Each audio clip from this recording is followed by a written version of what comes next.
what an exciting weekend. What a great weekend. Hopefully you had a great Saturday night watching the fights. If not, we're going to give you a little bit of recap. My name's Art from the Art of Combat podcast, joined by Matt from Serenity CBD, and as always, Mr. Broadwell from Broadwell Estates. How you guys doing? I haven't seen the big fight from the weekend yet. What do you mean? I still haven't seen it. This past weekend. I haven't. With Brunson and Holland. I saw that. Yeah. Oh, yeah, that But I haven't seen Kong versus Godzilla. That's Well, what I'm yeah, talking about. and we'll talk about that coming up, but I was saying hopefully you watch I haven't even seen the odds on it. Who's favored in that fight? Oh my gosh, jeez, oh Pete's. I think Nagano has a slight favorite, just a slight. I think it's like a 110. Like Talking about King Kong versus Godzilla. Yes, we are. But first, we got to talk about Brunson and Holland. That's why I was saying the exciting news. I was waiting for you to be like, that fight sucked. But you didn't. I gave you the bait. I put the hook out. Well, and then you just you let it pass you, Broadwell. Holland, he was trying to be entertaining. Yes. Trying really hard. Really hard. Yeah. It was like he was Really hard. caught up in the fun of it and not worried about winning or losing. We witnessed something weird. Yeah, I will tell you that it was kind of expected. I will say I'm going to pat myself on the back. This was the first time that I bet with my heart, with my brain, your brain. instead of my heart, and it actually paid off. If Yes. only I would have bet Brunson and the decision. Yeah, I have a tendency to make these stupid picks to where I pick the rounds. I do that too. You just screw yourself. But look, Matt, talk about this. Hey, yep, got some people following us. Well, one thing I wanted to touch on too, when I went to bet that fight as it was starting, it was a minus 200. Okay. By the time it was starting, and Brunson was a big underdog. So that just shows you once again what the public can do to move a line. Yeah. You know, and then people start seeing that line moving, and people think, hey, something must be going on. I need to get in on this. And then it keeps going and keeps going. And that's how you find these good upsets. You know, Matt sent me this today, and it made me super happy because people are listening to the show. People are following the show. Easy, if you could pull that up. That was a message that you got from one of your Twitter followers for Detroit Sports Bet. Yep. And it says, thank you for the pod. $10 won me 66. He went with Brunson, Max Griffin, Yanez, and Bam Bam. So whose advice did he follow in that? I know, I feel like he picked some of yours. Which is what we want, though. You know what I mean? That's like when I put my bets out or I write an article, my goal is not for you to take my article and take every single bet. I want you to read it, learn, and create your own opinion from it, and then make the bet. And that's what they did, and I mean, it turned out great. I wish I would have followed those bets. Like, shit, Yeah, I mean, I get too greedy, man. yeah. And you guys could on Friday when we were talking, I was saying I was going with Holland, but I didn't feel good about it. Yeah, and yeah. I actually didn't bet on it because I didn't feel good about it. I'm telling you, I did have it in parlays though. They screwed me in parlays. Yeah, that's that the and thing. Cheyenne pies. You know, the Phase. first couple rounds, Brunson looked okay. He looked like he was, running around basically around the cage, to be honest with you. The second round, and then the second round, Holland was putting it on him, had him stumbled a couple times, and I'm like, okay, maybe a third round KO from Kevin Holland. And then Brunson just went back to the drawing board and said, hey, listen, I'm just going to grapple, to be blunt, grapple fuck the shit out of you. And it worked, like, honestly. It 100% did. And yeah. I felt like he had the right game plan going in. We kind of talked about it, how he was going to take him down. Holland had bad takedown defense. The only thing that really surprised me, which we spoke on, was the cardio. Yeah. I thought the cardio was opposite of what I thought. I really did too, because Brunson, neither fighter have been in a 5-round fight. Yeah. So it's, you're going into untreaded waters, and I was thinking, I'm like, okay, I'm going to go with more of the veteran experience, more of the guy who can go through those long rounds and who has more experience. Yeah. I mean, you look at the records now: 22-7 for Brunson, 21-6 for Holland. But I was thinking, okay, Brunson's going to turn it up in the 4th and 5th round and get that KO, and he didn't. No, and not even close. It looked like he was out of gas, and it looked like Holland had a bunch of gas left I in the totally tank. agree, Yeah. and that's why it was such an odd fight. Like, did you guys see him? Why leave gas in the tank? Yeah. Why? Because he was just getting, I mean, what was surprising to me, and we can't show the footage because the UFC hates publicity, but Holland in between the rounds is talking to Dana, talking to Habib, like, hey, I want you, and it just never seemed, it never seemed like he took the fight seriously, and I know that's his shtick, I get it, but you got to definitely go back to the drawing board with this one, because now Everyone knows the template to defeat Holland. All that you have to do is lay on top of it. It wasn't even that hard. No. Honestly. But you know what? Props to Holland, who got a takedown on Brunson in the 5th round after listening to Khabib.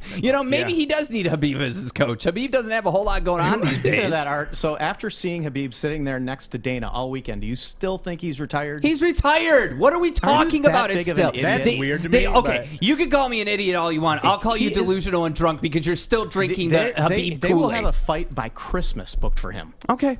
And I know who it's going to be. Who? It's going to be GSP.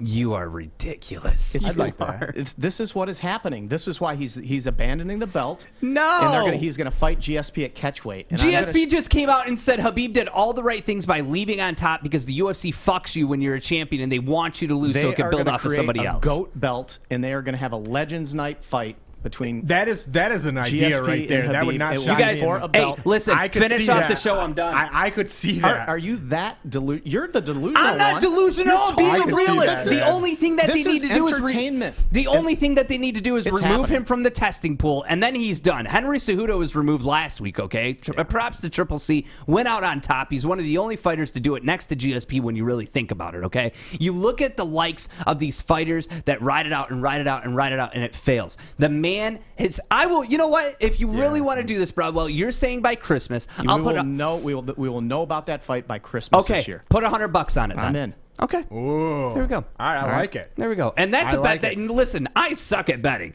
but I will bet that. You and Stick have like this fascination that he's just going to be like, he's going to wake up, Father, Mother, yes, I'll do it in your honor. No, he's done. He's not done. He's not. Why would he be sitting because next to who else Dana does he have White? to face? This is all set up. Let's say that Oliveira has a phenomenal performance, has a great performance.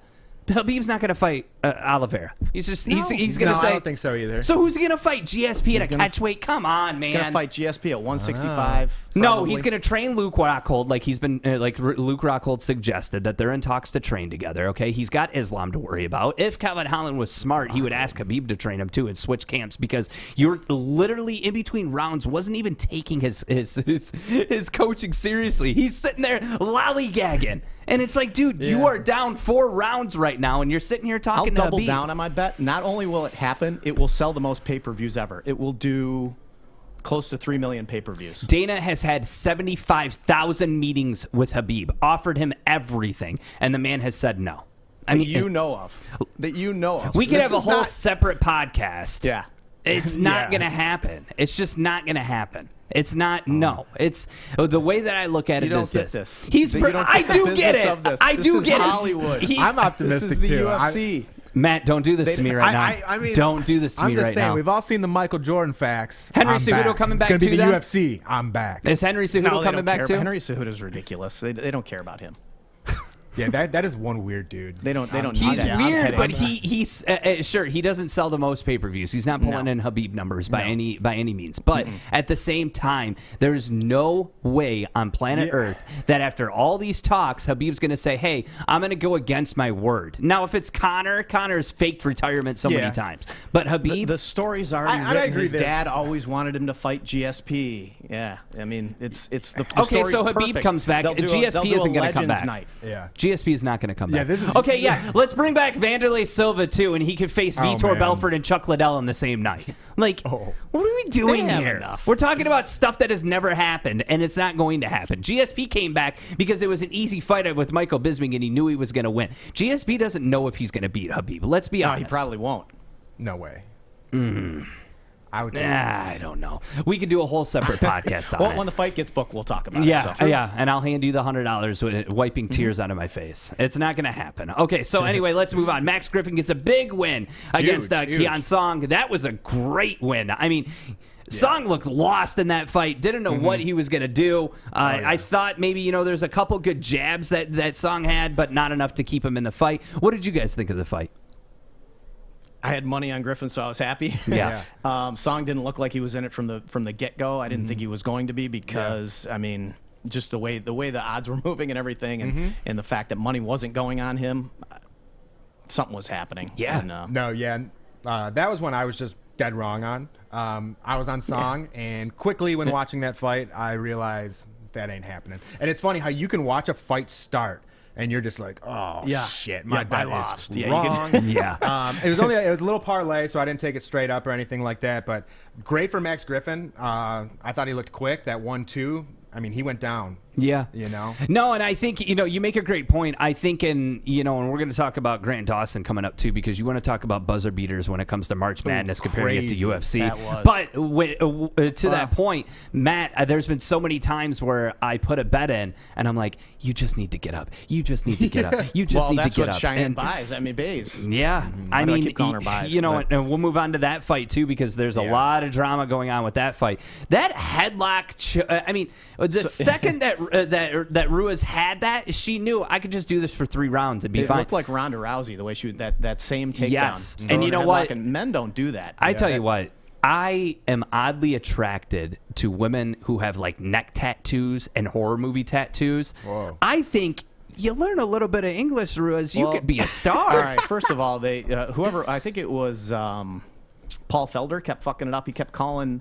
It was Captain Spaulding as the big tattoo on her leg. Yeah. And he kept calling it I don't the remember. clown from It. Yeah. I'm like, yeah. not even close to that. Yeah, and that's the other thing about the commentary with the UFC lately. They've been getting criticized and brutalized. I'm like, somebody about tweet it. that guy and just tell him it's and they do check their Twitter because a Michael Rob Zombie Bisping. movie. Yeah, Michael Bisping is going back and forth with this troll on Twitter during it. So yeah, there needs to be a major revamp of as far as like not being so biased. We can be biased because we're not getting paid by the UFC. Duh. Like I could say all day, like, Marlon Chito Vera is a future UFC champ and fight me if you disagree. You can't say that as a commentator. No. You can't be, you have to be in the middle. I mean, I get it. If Khabib is fighting and Daniel Cormier is commentating, oh wait, let's talk about things that will never happen again. Yeah. But let's bring it up in the sense of, being biased. It's like, okay, that's your partner and I get it. But you still have to... Yeah. You have to ride that line. You have to ride that line of being in the middle almost. With Cheyenne, Bays and Ruiz, great fight. It was. Towards the end of the 3rd round, there was a little bit of controversy. I'm going to be honest with you. I wish so much that the UFC would get its head out of its ass and allow us to play the video. We can't. There was an incident where Ruiz... I think she was just speaking aggressively, and to Bays it came off as, "Oh, you're spitting at me." It didn't look like a spit. It didn't look like a spit. They stood up. I think she was just screaming. Ruiz gave her the double Diaz, which I loved. I was like, Ruiz could really be a star. I think, that was awesome. I think that's what builds the division and builds and keeps, I want to see her fight again, and I want to see her fight that's what ASAP. I thought going into that fight that Cheyenne Bays is who the UFC wanted to be a star. Yeah. She's got more of the look. She's more of a striker. Yeah. She's like exciting. She's coming off the Contender Series. I thought, oh, they're just bringing in this other girl for her to beat up and add to the show. But no, Ruiz was the real deal. Well, and I love that shit too. Like I still have some of my friends who are like, oh, when the women come on, I shut it off. Like, I hate fuck that. man. These girls can fight. Yeah. These girls can really fight. They're just like the guys. They have the same attitude, Yeah. I loved it. Yeah. I think that what's important with that fight, too, and I wonder how much it played a part, is JP, her husband, Bays' husband, lost. Then he comes out and corners her. And then she loses, and it's like, man. Yeah. I mean, is divorce next? Like you wonder what that was car. a bad you night know what for the that Bays car family. ride home is like. Like, well, you lost and I lost. Like at least if you get like 1-1, then it's like, oh well, cool. Well, we'll pick you up. But you guys both lost. Like that's kind of like, I don't know. That was the 2nd time in UFC history husband and wife have been on the same card. That's wild. Yeah, that That's is wild. One thing I wanted to add real quick too is with Bays, think about it. You're a heavy favorite too. You're already frustrated. Then maybe a little bit of spit comes out. Yeah. That's how that stuff goes. Yeah, and I mean, to me, it was like, I think she said that just based out of frustration. Yeah. You make a great point, Matt, because it's like, you rewatch it, and I've rewatched it 1,000 times, and I'm like, no, she was just aggressively talking to you. Like, let's move on to Adrian Yanez and Gustavo Lopez. What a fight, man. I mean, 3rd round KO victory for Yanez. He reminds me, and they mentioned in the commentary, he reminds me of a Jorge Masvidal. I mean, just swinging, just letting his punches go, taking a couple shots. He took a couple big shots too, but I mean, you want to talk about a future prospect in that division. Yanez is definitely it. He's got a great record. He's got a great chin. He comes out and throws it all online. What did you guys think of that fight?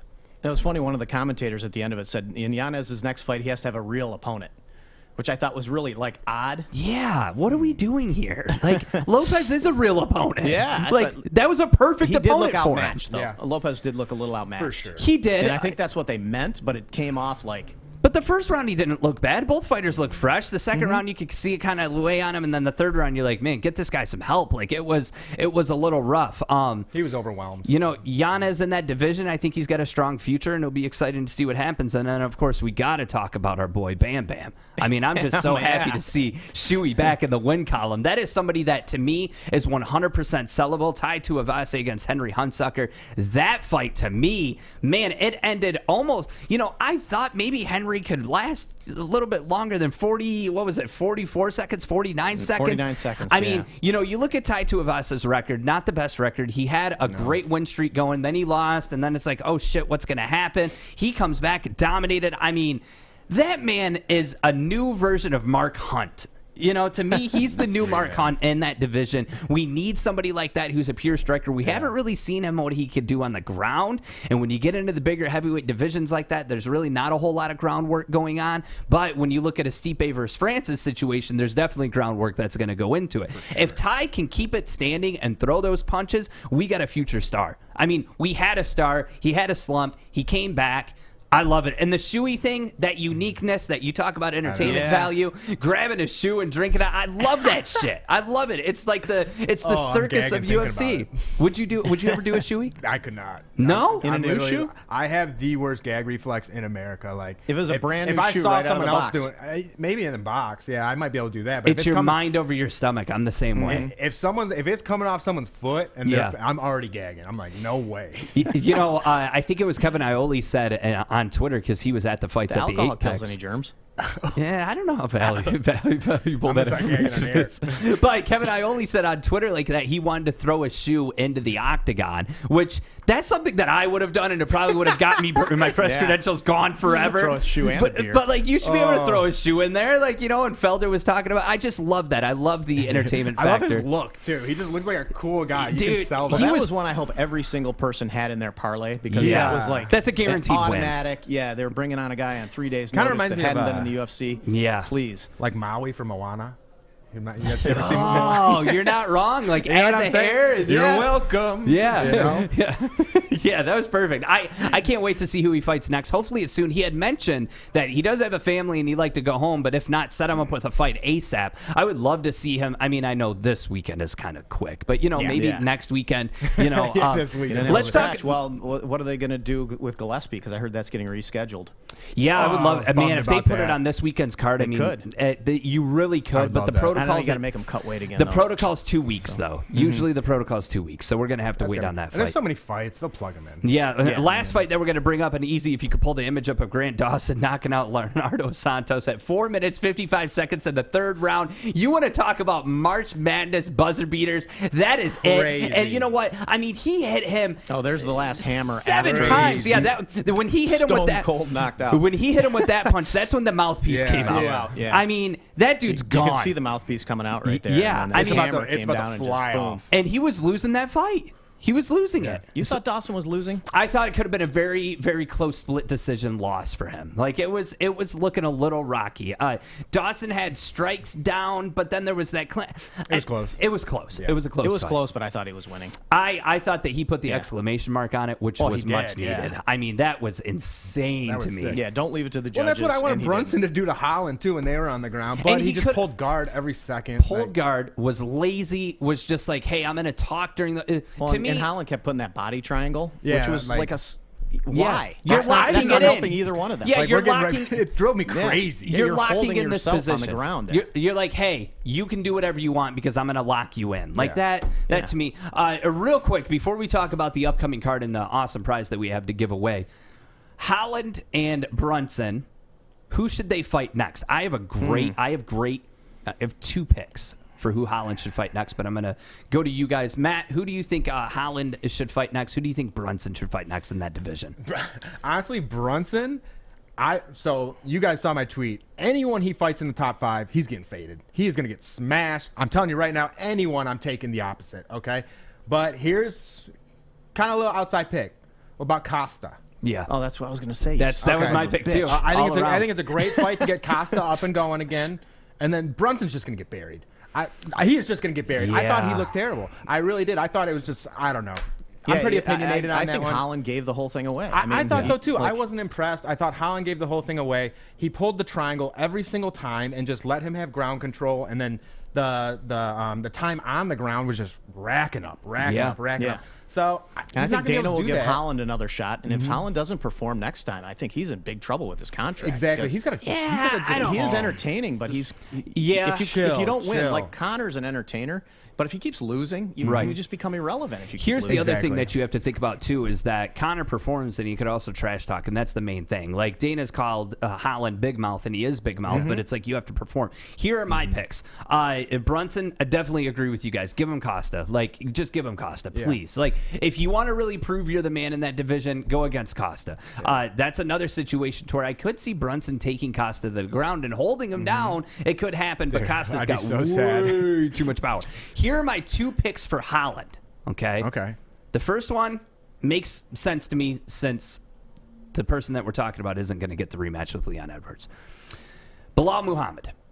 I think Bilal Muhammad, it sounds like the rematch with Edwards isn't going to happen, which if you want me to lose any more of my hair and you want my eye to continue to twitch, Dana, just tell me that it isn't going to happen, because to me that's absolute bullshit. That is the most bullshit call ever. The division is already pretty much set in stone as to who's fighting who next, except for Leon Edwards and Bilal Muhammad.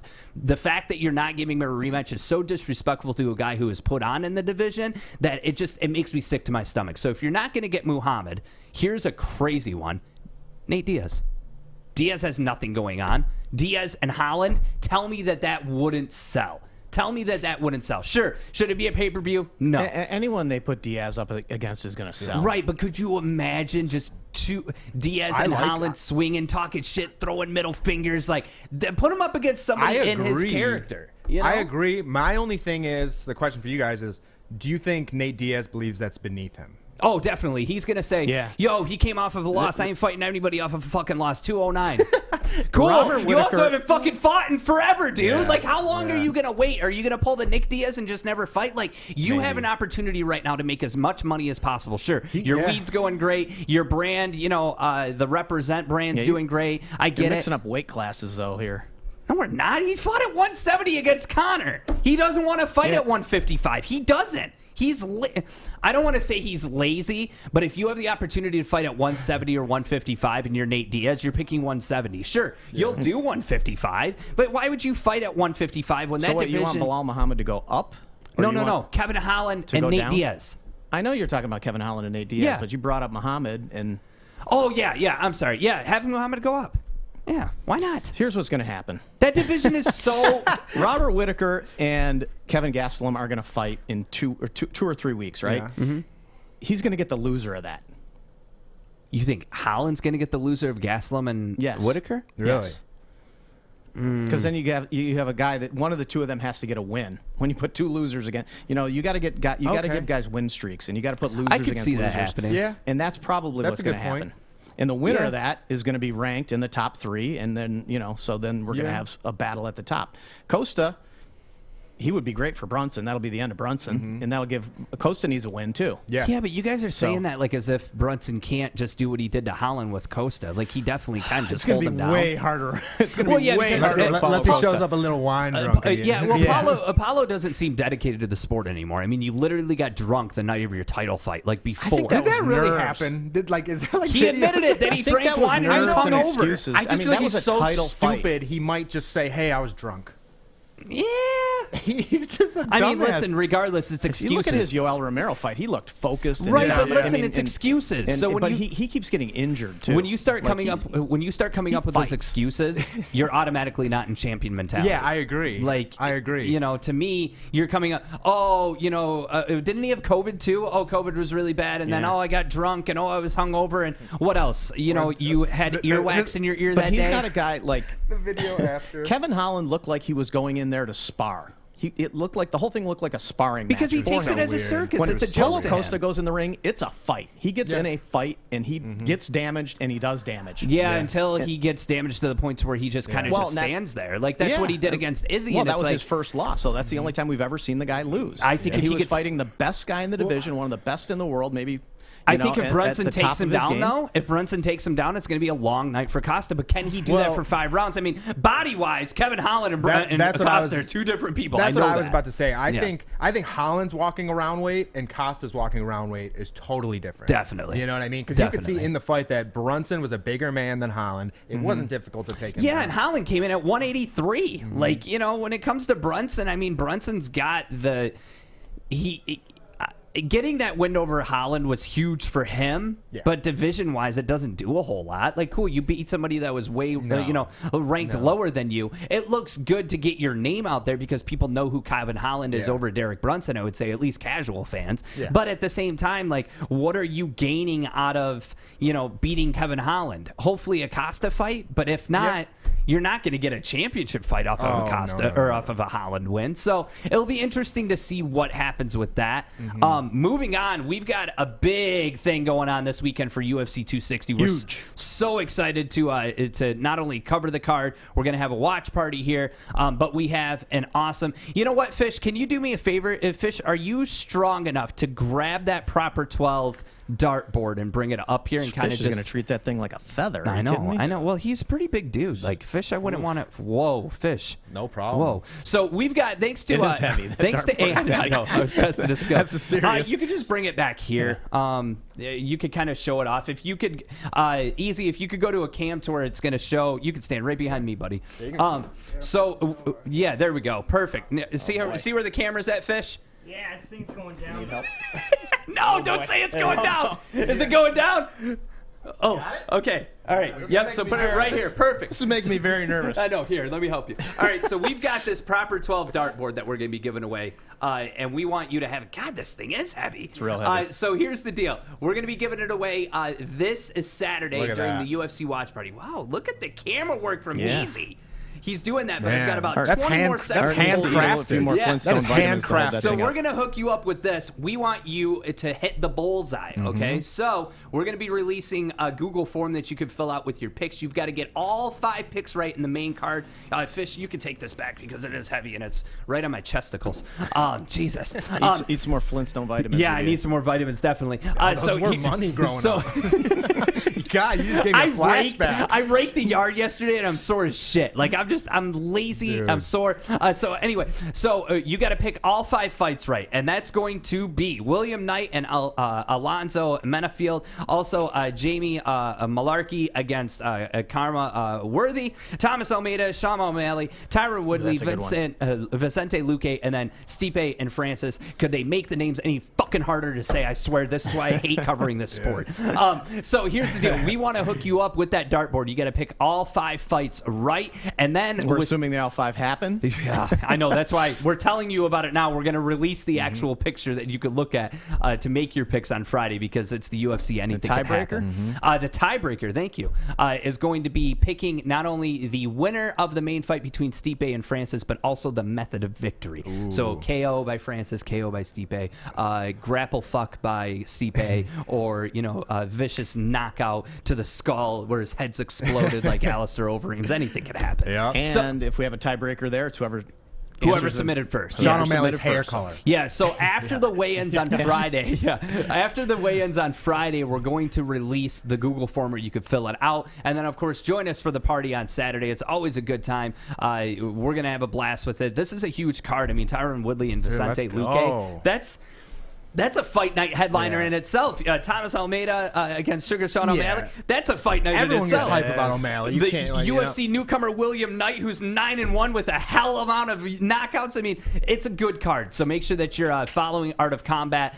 Make sure too that if you do those parlays and you want to show us some love, you could throw a 10 spot to Matt's way if you want. You know what I mean? Serenity, baby. Yeah, put it on Serenity CBD. And buy some stuff there. But definitely share those parlays with us, even if you do just one money line fight and you want to make your picks. We love to see it. Bet it on my bookie. Sean O'Malley's sponsor. Yep. Bet it on my bookie. Use the promo code Woodward. Get a 50% match on your first deposit. Matt from Serenity CBD. Make sure that you try the Serenity CBD. The only reason why I'm not losing my mind right now with all the stress going on in my life is because CBD. I'm just gonna say it. Like it calms me, helps me relax. I like everything from the roll-on to the little capsules that I take in the morning and at night, and they help me from not calling Broadwell drunk and delusional so many times. I keep it to I don't one mind. per Yeah. episode. Yeah. I know, but I'm drunk half the time. Hey, and hey, and remember too, Serenity, we do have UFC athletes. We got Brandon Moreno, we got Kyler Phillips, we got Cody Stamen. These guys use these products, all right? And then again, guys, too, if you're ever looking for any advice in the UFC, check out Art of Combat, or you can come to Detroit Sports Betters. We're always talking stuff there. We're retweeting them. We're always in communication with everything. So we got some awesome groups going on now, guys. We got a great community that we're building. Become a part of it. Yeah, for sure. I mean, literally, it's just all about spreading the word with your friends, you know, talking about, Maybe hey. we'll get one of those fighters on the show soon. Yeah, we're trying. We're trying. I threw out a little text. We'll see what's up. We got to get Cody. I've been, before we go, I've got a little bit of drama with the UFC right now, and I'll just say it openly. So I've been trying to get any sort of press credentials through the UFC. I've been trying to get virtual media passes. I've been trying to get passes to go down to Jacksonville to cover the fight. Every single time they're like, well, you know, the algorithm states that you need more consistency and more growth and everything. So I say, okay, well, what do we need? Because we just had 30,000 people watch the watch party. No response. So then I'm like, hey, is there any way I could cover the media day, like virtually? Like, that would be cool. No response. So we need Cody. We need Kyler. We need these people to go to bat for us. Who do you think you are? I am. Like, come on, man. What do we got to do around here? Like, I know we're low guy on the totem pole, but, like, you know, it'd be great to cover the fights. I'll start walking down to Jacksonville. Can help us out. My bookie knows some people. That's what we need to. Yeah, or Monster. Well, somebody. hang on. I will say Kyler just got back to me and said he's down to come on Friday. There we go. Wait, what? Like on the show? Yeah. Hell yeah. Let's make it happen. What up, Kyler? Yeah. I love you, buddy. Yeah, I we're love bringing you. you So on. let's get you on here. Yeah, that'd be great. Get him on, get Cody on. You know, there's so many fighters. Big shout out to Justin Vasquez, who got a victory in Florida this weekend. You got to follow the locals, the regionals, the nationals. It's all about that. You know, there's a lot of great fighters in Florida, and they're putting on. Shout out to First Round Management and David and the team. They're really getting their crew built up to go to the UFC someday. So awesome. Thank you guys so much. Matt, as always. Good breaking news, Broadwell. Matt. Loved it. Hey, yeah, love it. Let's get this going now. Yeah, Let's talk to Kyler. Yeah, we got to get Kyler on and see how he learned his ninja skills, because that man's Seriously, a the ninja. coolest guy in the world. Like my favorite UFC fighter. He is such a cool guy. Yeah, he's awesome. So that wraps up another episode of the Art of Combat podcast. Big shout out to our sponsors, MyBookie, and also Serenity CBD and Proper 12 and Monster Energy. I make it a point that I don't drink energy drinks or caffeine unless it's a pay-per-view. This Saturday I'm drinking my Monster, and I'm excited. it's my like little treat to myself. I don't drink alcohol, so you know. I'm just black cold brew, baby. Oh, there you go. All day. Through my veins. Literally like speed in your veins. Jesus. Have a great rest of your day, everyone. Join us this Friday for the betting